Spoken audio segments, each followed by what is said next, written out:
Thank you so much for joining me at Mermaid in the Sea Tarot. You can subscribe and like right down there in that corner for more notifications of when I post romance readings like the one we're about to do right now. Come with me. Taurus, welcome to Mermaid in the Sea Tarot. Remember to subscribe, like, share, help a mermaid out.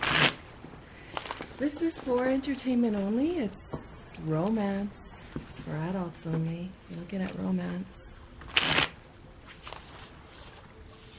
Are you ready? Cut the deck 3 times with my non-dominant hand. Those felt like they want to be.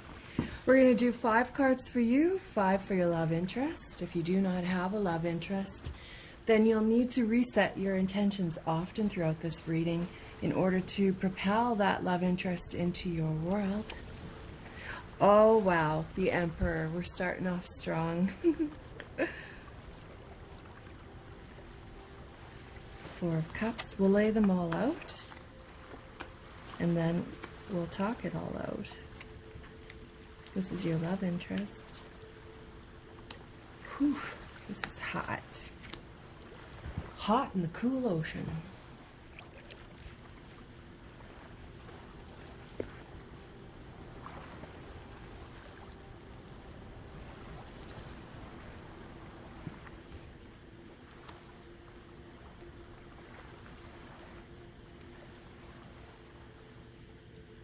Perfect. Your first card is the Emperor. Who's your daddy? An alpha, a leader, a mentor, somebody who's in charge. Toe curling sex. The Emperor in a romance reading, when it comes up, maybe you're having a bit too much masculine energy right now and you need to balance it out with a bit of feminine. That could be it. And that simply sometimes the only way to balance out a bit of the feminine is to, when you go to a store, allow other people to open the door for you. It can shift that quickly back to bringing the feminine to the forefront. I'm not saying you have to do this. I'm just saying it's an option if you feel like it's resonating for you. The other thing is maybe you have this big daddy Emperor on your mind. The secret crush on Poseidon. Poseidon here is sitting on the throne. He's surrounded by trinkets. He's surrounded by his children. He's the leader. He's the father to all the mermaids. It's his responsibility to keep all of his little fishies and mer people safe, protected, secure. It's on his...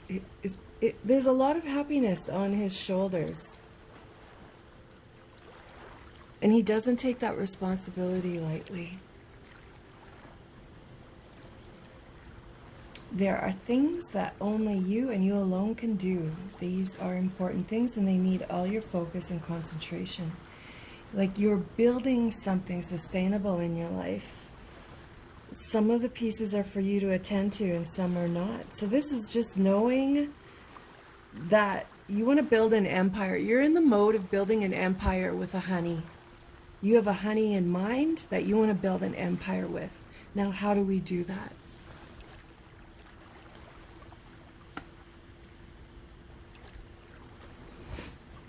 This 4 of Cups. Let's take a better look at this imagery. You look sad. She's got a cup and he has 3.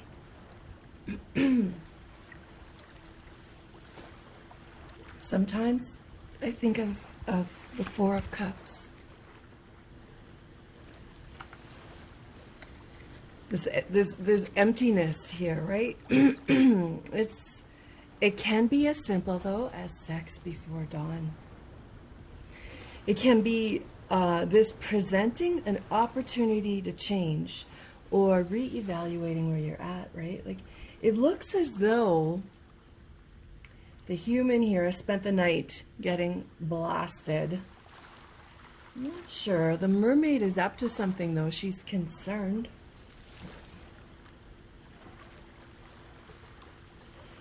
She wants to be noticed, but he's staring at his bottle.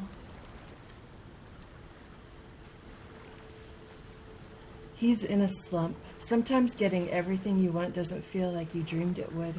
Sometimes it's just too much and too overwhelming and too good to be true. I think this card is about really setting your intentions. Like, the mood is brooding here, right? Like, the shoreline feels dark and dreary. But it doesn't feel like you can't change it.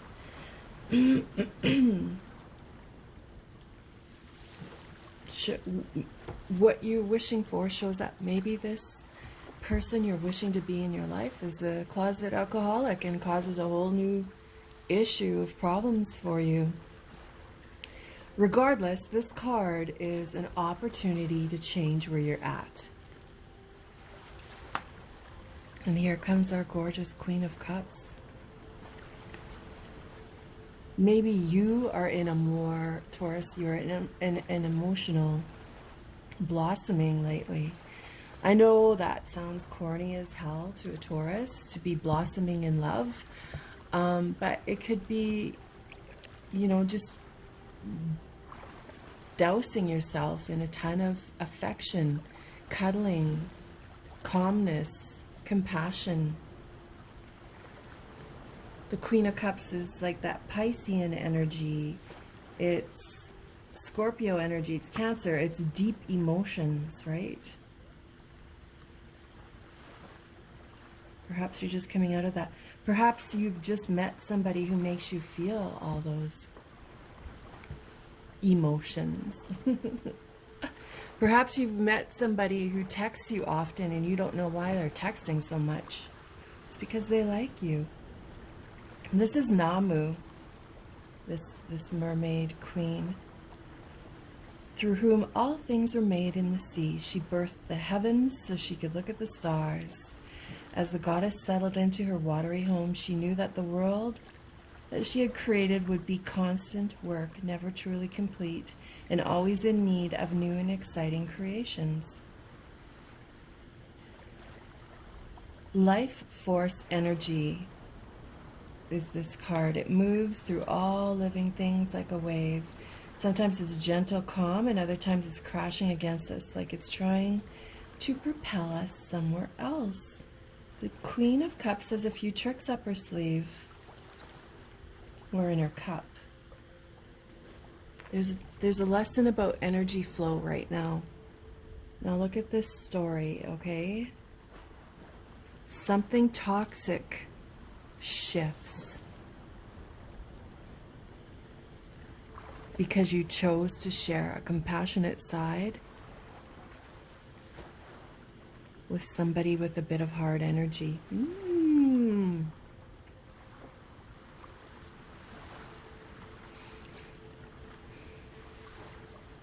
It feels ancestral, doesn't it? It feels like there's womb healing for generations here. And like it feels like she's holding a womb. She is the mother of all the mothers in your lineage. She's the first mother in your lineage, and she's holding wombs. And there's a new wave cascading through all the destinies and all the wombs of all the feminines in your lineage. Maybe a lot of your ancestors had addictions. And of course, years ago, addictions weren't addressed like they are now. They weren't caught like they are now. And that's just something that's Poseidon is asking be healed in all of your family, so that forward-moving love is healthy and direct and content. Let's see what's hidden. The Chariot reversed, that's Cancerian energy. If it were upright, there would be no distractions and moving forward. Look at that gorgeousness. Like, isn't that perfect? A mer horse. Oh.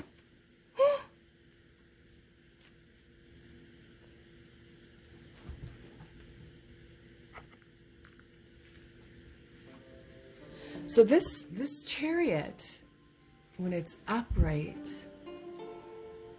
it's stories and tales from various cultures about the horse that lives under the water, be it a water horse, a seahorse, or as the Greeks called it, hippocampus. The stories are all speaking of a fast and powerful creature.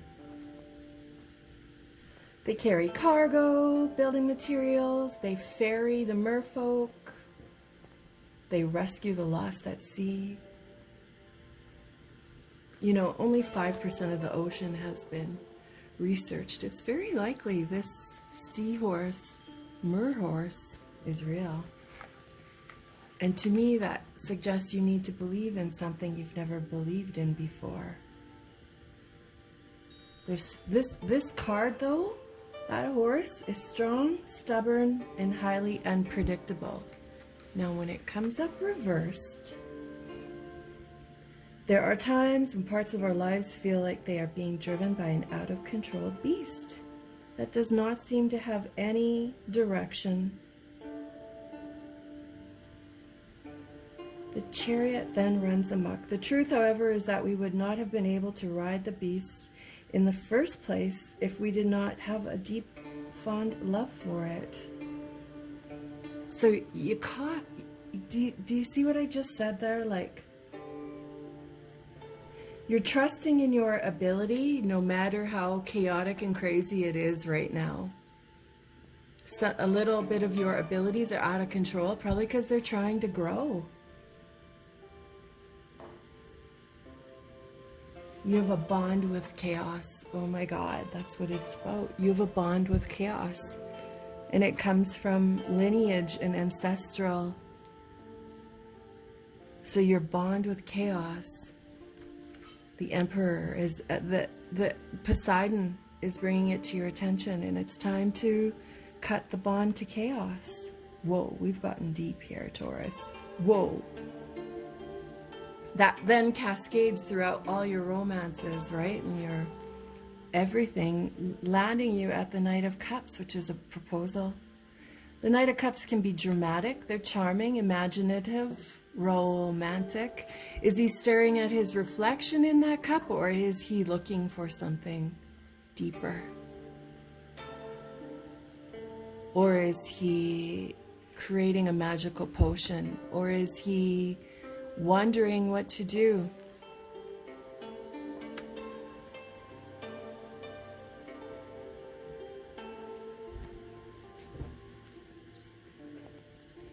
So your person or somebody you're meant to spend romantic time with in this lifetime is coming up under the Judgment card. So that could be Libra. It's kind of more like in this photo, in this art, there's a shaman, and he's rebirthing plays that the ancient song of release through his conch shell, right? He's got a conch shell. He's filling the water with waves and forgiveness. To those with open hearts, the song releases for them from the binding bubble and allows them to swim free. It's only those who feel worthy to drop their burdens and find themselves reborn, which leads us back to this bond to chaos, being reborn without the bond to chaos. So your partner is feeling that equal liberation and rebirth. It's meant to be. Are you free and easy with how you dish it out, in turn allowing others to do the same when it comes to judging? Or are you forgiving, compassionate, understanding? You're about to meet somebody, if you haven't already, who embodies that. They know how others can feel trapped and suffered, and that makes them very compassionate, and it makes them a very understanding lover who you need in your life right now. They have the right mindset to meet you or be in your world. The Ten of Cups, this is the card everybody wants, right? Someone loving you sincerely. Someone moving the waters to be with you, to make sure your happiness.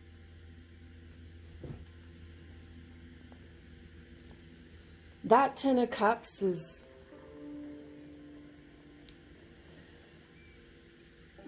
It speaks of the need to ground emotional energy with a lover.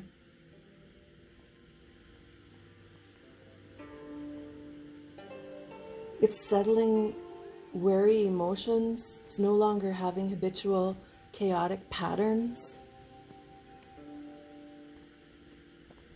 It's finding the very best flow. It's leaving drama behind.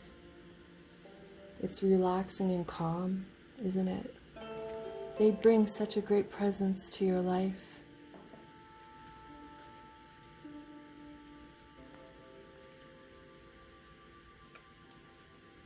Now look at this gorgeous Ace of Wands. Aces are good. It usually means animal chemistry, sex with one partner. It's very passionate. When something is new, it has a spark, a heat, and an energy that lights you up. This person brings you that spark that you didn't realize you had deep down in you. They're going to come in your life with this wand and flash it in all your cobwebs. They're going to stand there until you change your mind. You're going to fight it. But that's your chaos, your bond to chaos. You're going to fight them being here for you and everything that they are. Like it brings that flash of inspiration and a charge of energy and a new lease on life. Wands are intense. They're charged up and they're ready to go right now. It's action and adventure right now. The pearl on the top of this wand, it's great power. Get ready because things are about to get interesting.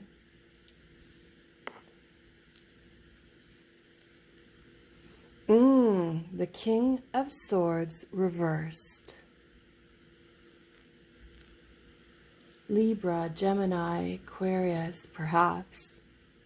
Look at that gorgeous creature. He's got some intelligence. He's got some truthfulness, analytical, but he's reversed. Reverse. Reverse.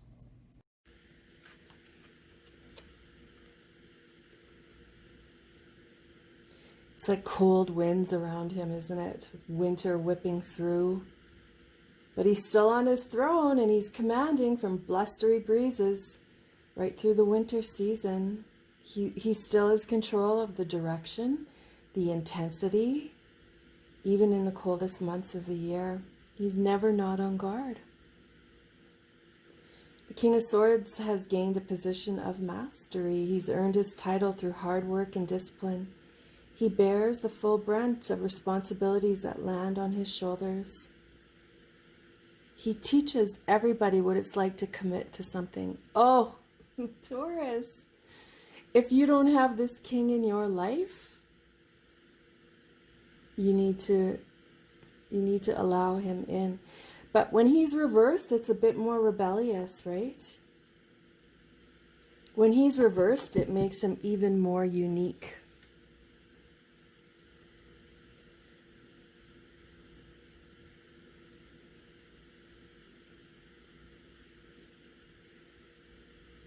You can either lead or you can rebel, but you can't do both. That's what this card says.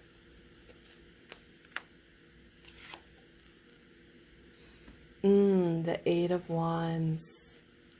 Shiny gifts. Things happen quickly. Rapid energy. Doesn't it just suit that there's all that action and adventure at the end of this? That Eight of Wands is pressure, it's energy, it's the volcanic, it's the volcanic explosion that sends everything into the world. So all your ideas get sent into the world. The mermaid there, she's having trouble keeping up. It's intense. There's so much intensity in this reading. Taurus. It's extreme force into the light. Ready or not, it's coming, the good stuff. Now is the time. Like the Eight of Wands opens channels to bring all your ideas into the physical world. The intensity of this is so great that you feel you are in hyperdrive. So if you haven't caught that, the two of you meeting this person or whoever you have in mind, are this grand couple with no brooding energy. It's bursting, not brooding, right? And it's time for you to enjoy this ride because it's going to be good.